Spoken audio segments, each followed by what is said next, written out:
Welcome to the 2014 NAIA Division II Women's Basketball National Championship Live Bracket Selection Show, brought to you by Play NAIA, the NAIA's Eligibility Center. I'm your host, Alan Grossbach, alongside Chad Waller, coming to you from the NAIA headquarters in downtown Kansas City, Missouri. And over the course of the next 30 minutes or so, Chad and I will present the 16 first-round matchups for this year's national championship. These games will be played out, these first-round games, will be played out March 12th and 13th at the Tyson Event Center in Sioux City, Iowa. Now, Sioux City, they've hosted this event for 17 straight years, which is the longest current streak of all our hosts, and we're excited to have them again on board this year. Yeah, you're right, Alan, and what an exciting time of year for national championships. We're going to start with this Division II women's, and then we're going to have the Division II men's at 8 o'clock tonight. But let's first start with this year's field and the makeup of it. It has 22 returning teams, including defending national champion Indiana Wesleyan, who received an automatic spot out of the Crossroads League. For those new to NAIA basketball, there are two ways to make the championship field. First, teams can automatically qualify as a conference, regular season champion, a tournament champion, or tournament runner-up, depending on the conference. Now, leagues with 10 or more schools receive 2 automatic berths, while conferences with less get the 1.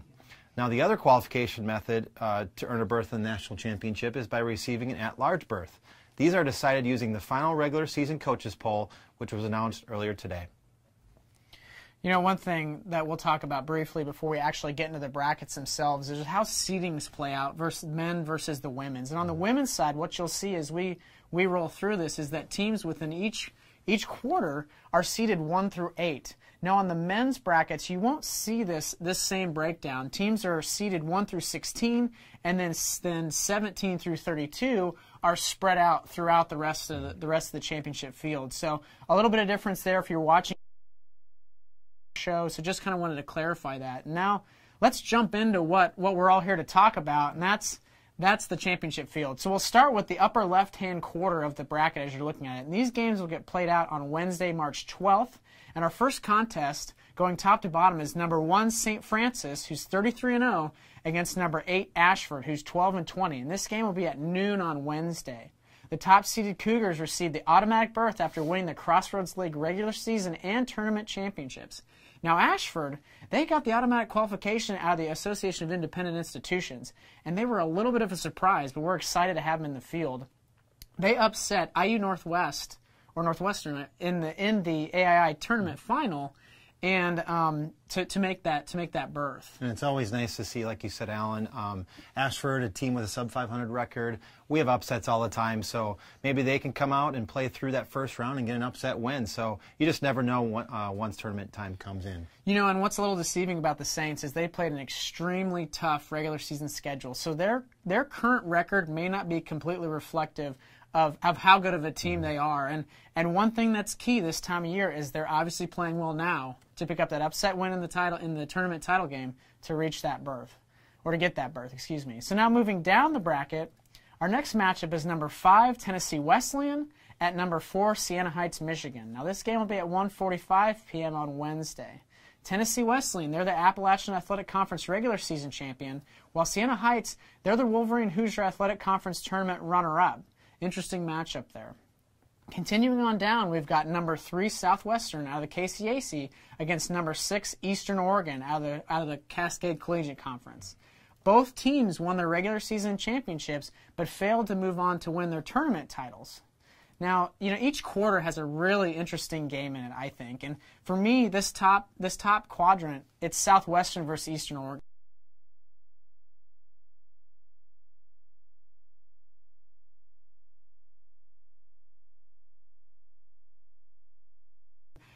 Southwestern won't lay over easily. They're a tough team out of the KCAC. They played really well all season long.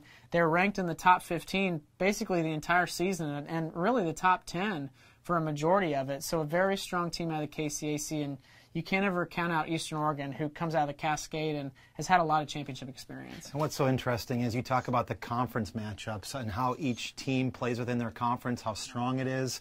So like you said, it'll be a good match between two differing teams from two very strong conferences. Right. Continuing down the bracket, we've got number 7 Olivet Nazarene against number 2 Concordia, Nebraska. And this is the early game on Wednesday at 8:30 a.m. So rise and shine and watch some basketball.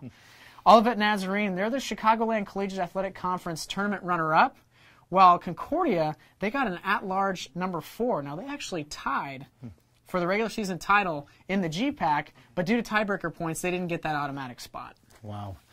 So now let's move down into the left quarter of the bracket. And these next 4 matchups take place during the evening session on Thursday, March 13th. First, starting with number 2 Morningside out of Iowa takes on number 7 Point Park University. And again, this game is at 7 p.m. And on Morningside, they earned a berth as the Great Plains Athletic Conference Tournament runner-up. And then Point Park was the tournament champion in the KIAC. So congrats to both of those schools. Moving over, we have number 6 Friends taking on number 3 College of St. Mary. Now this game will take place the late game on Thursday at 8:45 p.m. Friends earned a berth as the number 7 at-large team, and College of St. Mary earned a berth as the MCAC tournament champion. Moving over to the third game in the bottom left quarter, we have number 4 St. Ambrose taking on number 5 Cardinal Stritch University. And this game will take place Thursday at 5:15 p.m. Now, St. Ambrose was a tournament champion in the Midwest Collegiate Conference, while Cardinal Stritch was an at-large number 6 team. And now the fourth game in this bottom left quarter is number 8 Roosevelt versus number 1 Jamestown, and this will take place Thursday at 3:30 p.m. Now, Roosevelt is the at-large number 11 seed, and that's the last team in because we had 11 at-large berths, and they'll take on the Jimmies from Jamestown, who was the at-large number one team. Now, Jamestown has been a fixture at the top of the coaches' poll the entire season, ranking them on the top 10 in every poll. The Jimmies' only losses came against teams that qualified for the national championships. They then lost to number 1 Northwestern and twice to North Star Mayville State.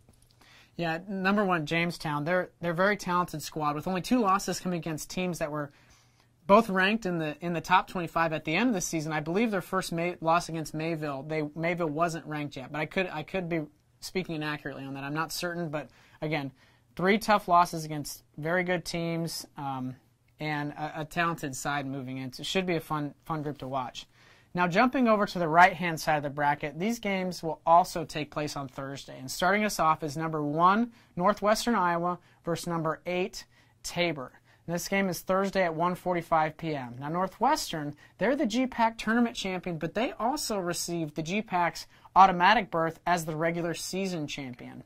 While Tabor, a little bit of a surprise victory out of the KCAC tournament. Tabor kind of hung around in the receiving votes category of the coaches poll almost the entire season, but really kind of came on late, played really well in that title game, and hats off to head coach Sean Reed at Tabor. He's really taken a program that I believe when he took over had gone through 4 straight losing seasons and really gotten them back to prominence in the KCAC with back-to-back 21 years. So kudos to Tabor on a good season and making the national championship field.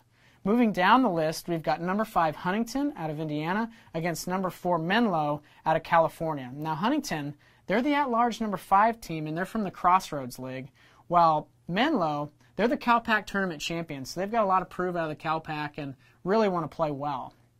Continuing down the list, we've got number 3 Mayville State out of the North Star against number 6 Cornerstone, Michigan. Now, Mayville State, they won the inaugural North Star Athletic Association Tournament Championship, which got them the automatic berth. While Cornerstone, they're the at-large number 9, so one of the lower at-larges out of the Wolverine Hoosier Athletic Conference, but a strong team with a lot of tradition in the national championship. Now, our last matchup in this quadrant is number 7 College of the Ozarks versus number 2 St. Xavier. Now, College of the Ozarks, they're at-large number 10, while St. Xavier was the at-large number 2, so a battle of at-larges here. This is another one of those games to watch out for. St. Xavier is making its 2nd straight trip to the national tournament and looking to extend on its success from last year, while College of the Ozarks is one of the event's perennial powerhouse members, making its 13th straight appearance. Now, a player to watch out for is Megan Stute from St. Xavier.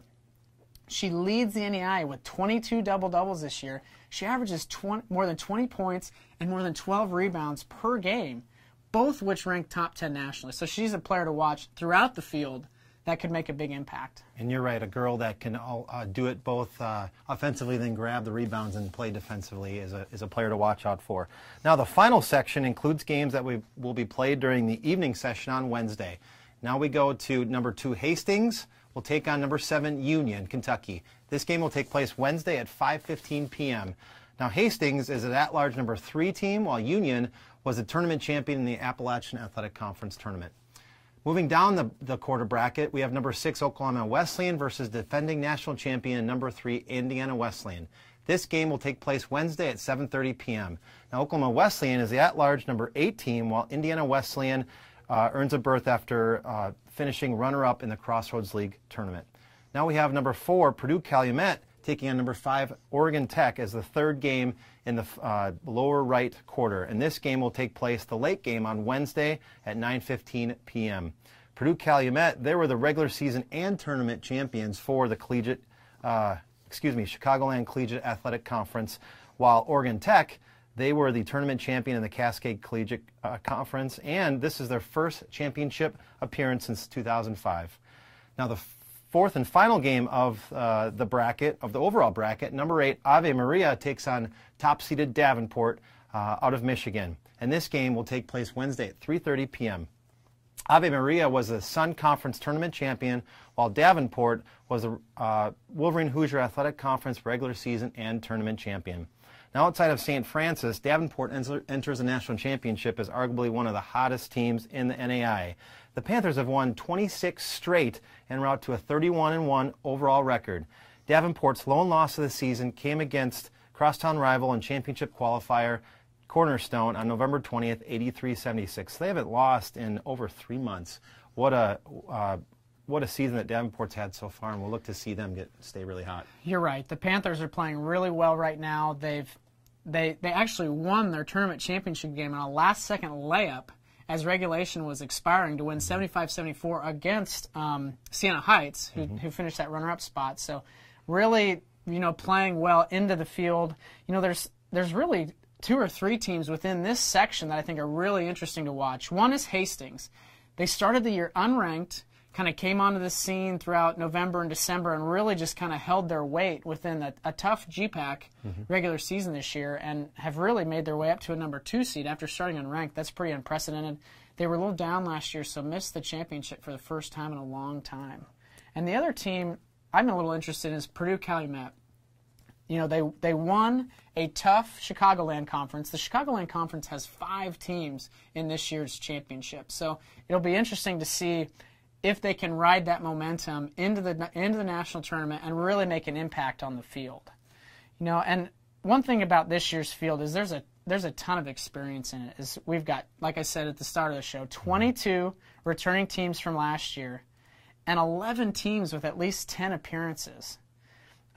Which is led by College of the Ozarks. We mentioned their 13 straight trips. They've made 20 overall trips, and that's out of 23, this year being the 23rd Division II National Championship. So you can tell they've really been a mainstay.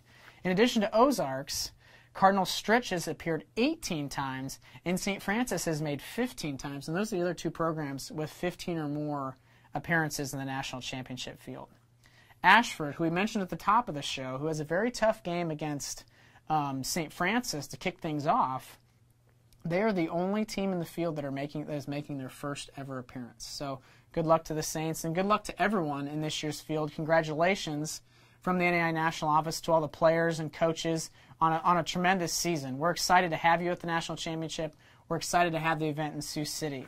For more information on the Division II Women's Basketball National Championship, head on over to NAIA.org or follow us on Twitter at NAIA_news. There's going to be a lot of great stuff happening this year in Sioux City. We're excited to have all teams up next week and really get this thing rolling. Yeah, and you said it, Sioux City, what a wonderful host. This is 17 straight years they've hosted this event. It's in a rich hotbed of women's basketball there with the Great Plains Athletic Conference, so they bring out the crowd. It's just a great environment to have a basketball championship. Yeah, we thank you all for watching, and good night.